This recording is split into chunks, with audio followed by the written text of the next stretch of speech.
Saudara-saudari yang dicintai Tuhan, selamat pagi semuanya.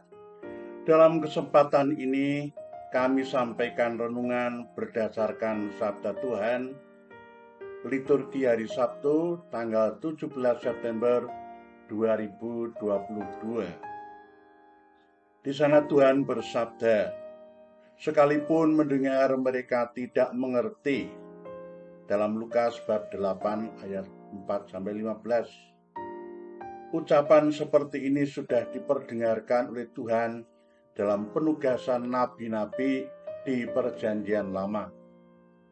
Nabi diminta mewartakan dan tidak kurang orang yang sekalipun mendengar tidak mengerti.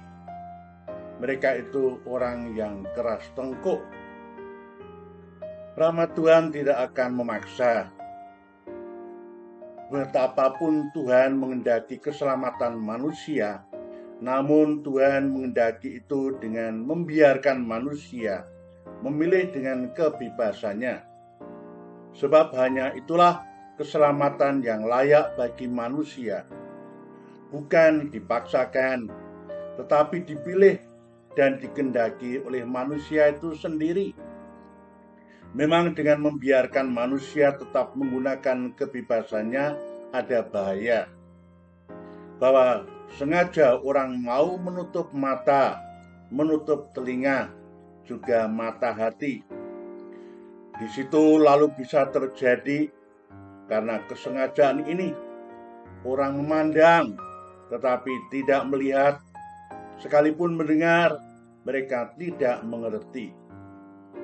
Maka Yesus selalu berganti siasat dalam mengajar. Ia menggunakan perumpamaan.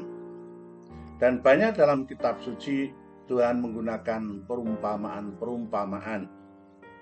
Untuk mengerti harus minta petunjuk, memerlukan kunci.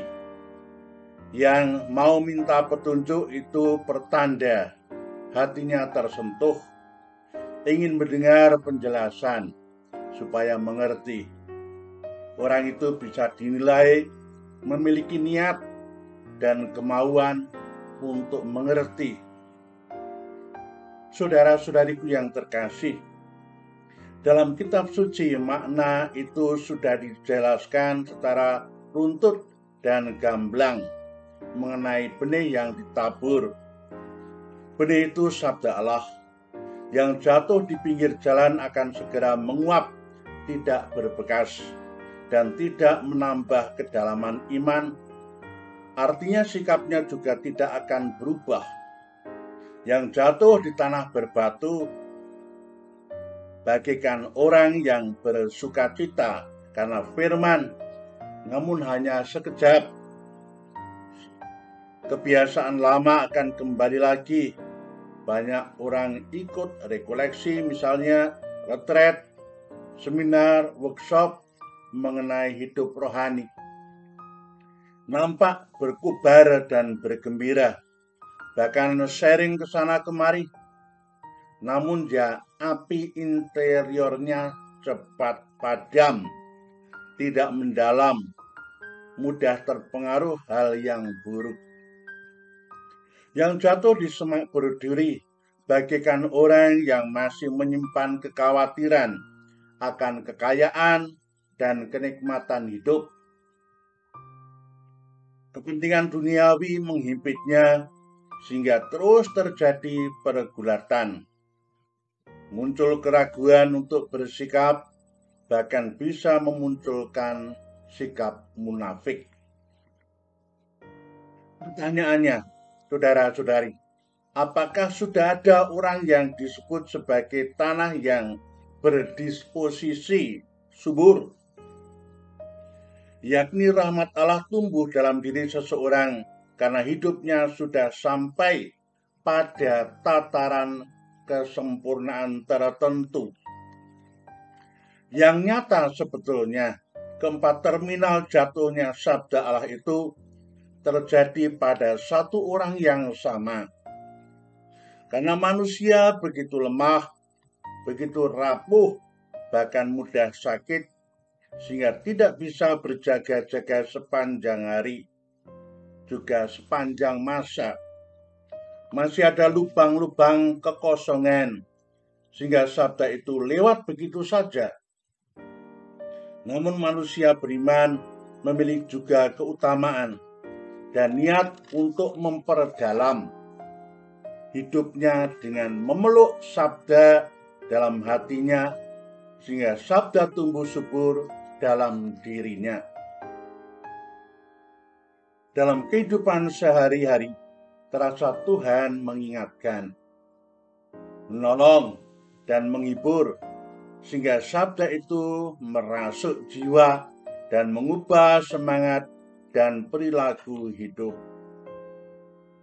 Saudara-saudari, nampaknya perlu ada sikap yang harus dibangun untuk bisa bekerja sama dengan kuasa Allah, yakni dengan bersikap terbuka akan perubahan, sikap rendah hati mengakui kelemahan, berani meninggalkan konsep-konsep pribadi yang kita sadari sebagai keliru ketika berhadapan dengan pemikiran orang lain. Selain itu juga terus ada semangat kerjasama, berjalan bersama, tidak bosan-bosan untuk menimba kebaikan dari sesama dalam bimbingan Roh Tuhan. Saudara-saudariku yang terkasih dalam Tuhan, hidup berjuang sekuat tenaga akan mengarahkan diri menjadi tanah yang subur, agar hidup menjadi semakin sempurna. Manusia dan tubuh alamiah berasal dari debu tanah dan bersifat jasmani. Itu yang dianggap cukup oleh manusia duniawi.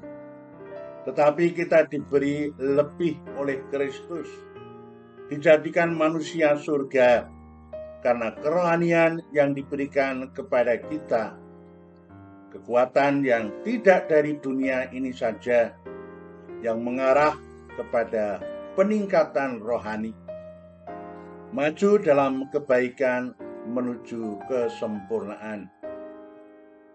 Dipanggil untuk kehidupan kekal dengan tubuh yang dibangkitkan dalam kemuliaan, dalam langit baru dan bumi yang baru.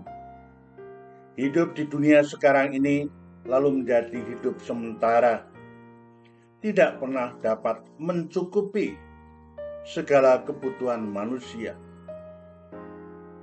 karena sifatnya hanya persiapan manusia lama dan menggantinya dengan manusia baru yang mengarah kepada yang di atas,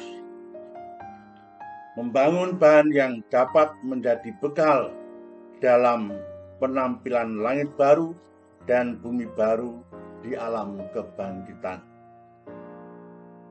Saudara-saudariku yang terkasih dalam Tuhan, demikianlah renungan yang bisa kami sampaikan. Selamat berweekend dan berkah dalam.